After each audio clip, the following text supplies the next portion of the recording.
प्रदेश और देश में बढ़ती बेरोजगारी सहित शिक्षा के व्यवसायीकरण जैसे कई मुद्दों के विरोध में आज एनएसयूआई के द्वारा कलेक्ट्रेट कार्यालय का घेराव किया जाना था, जिसके चलते घंटाघर चौक पर ही उन्हें बैरिकेडिंग करते हुए रोक दिया गया, जिसके बाद कार्यकर्ता आक्रोशित हो गए और बैरिकेडिंग को लांघने लगे, जिन्हें मौके पर मौजूद पुलिस के द्वारा रोका गया, लेकिन कार्यकर्ता नहीं माने, जिसके बाद पुलिस के द्वारा लाठीचार्ज करते हुए सभी कार्यकर्ताओं को तितर बितर कर दिया गया। इस दौरान पूरे क्षेत्र में हड़कंप की स्थिति निर्मित हो गई। तो वहीं लाठीचार्ज के चलते कई कार्यकर्ता घायल हो गए, साथ ही कई पुलिसकर्मी भी घायल हुए हैं। तो वहीं पुलिस के द्वारा किए गए लाठीचार्ज पर विधायक विनय सक्सेना ने कड़ी नाराजगी जताई है। तो वहीं इस दौरान पुलिस के द्वारा कुछ कार्यकर्ताओं को भी गिरफ्तार किया गया है। आखिर कलेक्टेड ऐसी कौन सी जगह है जहां जनता अपनी आवाज नहीं रख सकती जाके? इस देश में लोकतंत्र है, लेकिन जिस तरह से लाठीचार्ज हुआ युवाओं के साथ, इसका मतलब है रोजगार दो ना दो, नौकरी दे ना सको, शिक्षा दे नहीं सकते, लोगों के घर की आर्थिक बजट बिगाड़ सकते हैं। लेकिन जब कोई आवाज़ उठाएगा तो उसके साथ ये जो बर्बरता हुई है, इसका ईंट का जवाब पत्थर से कांग्रेस देगी। इस बात का भारतीय जनता पार्टी इस बात का लिख ले अपने पास, और 3 महीने के अंदर जो चुनाव होंगे, इस प्रदेश की जनता इस सरकार को तार फेंकेगी जो बर्बरता जिस ढंग से चल रही है। हम लोग इसको बर्दाश्त नहीं करेंगे। एनएसयूआई के जिला अध्यक्ष, देखिए, एनएसयूआई के हमारे जिला अध्यक्ष हैं, हमारे सभी साथी, आपने खुद देखा है किस ढंग से उनको चोटें लगी।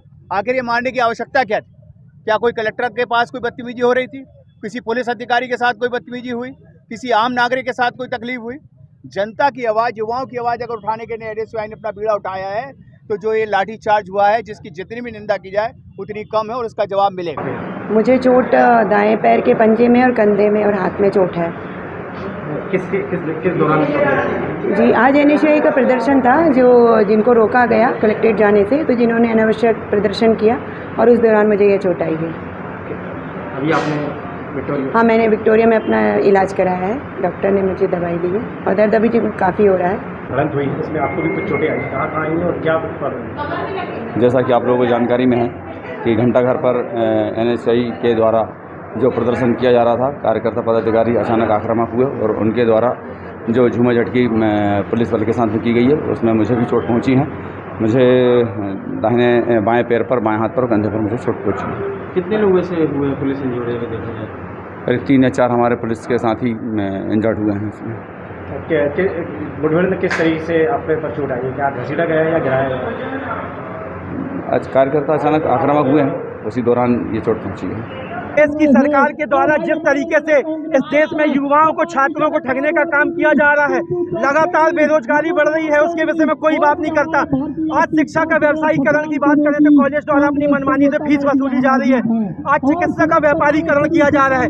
आज उन सभी मांगों को लेकर हमारे जबलपुर एनएसयूआई के अध्यक्ष सचिन रजक के नेतृत्व में प्रदेश अध्यक्ष की अगुवाई में यह कार्यक्रम किया जा रहा था, लेकिन सरकार के इशारों पे पुलिस प्रशासन के द्वारा जिस तरीके से लाठीचार्ज किया गया है, आज सैकड़ों की संख्या में छात्र और छात्राएं घायल हुए हैं। ये आवाज़ यहाँ दबने वाली नहीं है।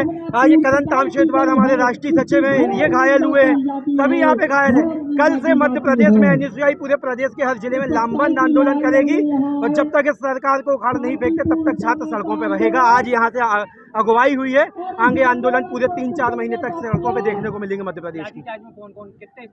लाठीचार्ज में हमारे प्रदेश अध्यक्ष आशुतोष चौकसे जी घायल हुए, हमारे जबलपुर जिले के अध्यक्ष सचिन रजक जी घायल हुए हैं, भाई करण तामशेदवार जी हमारे राष्ट्रीय सचिव हैं, राष्ट्रीय समन्वयक हैं जी पिंकी मुदगल जी राष्ट्रीय सचिव यूथ कांग्रेस की, और देवकी पटेल जी जो राष्ट्रीय समन्वयक है, वो सभी घायल हुए। इनके साथ सैकड़ों छात्र घायल हुए हैं।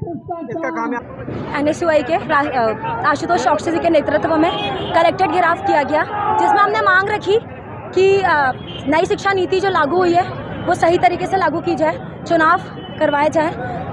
परीक्षाओं को लेकर हमने लगातार जो अभी यहाँ पर क्या हुआ? यहाँ पर आप देख रहे हैं पुलिस जबरदस्ती महिलाओं को भी मार रही है और हमारे अध्यक्ष को धक्का देकर उन्होंने गिरा दिया।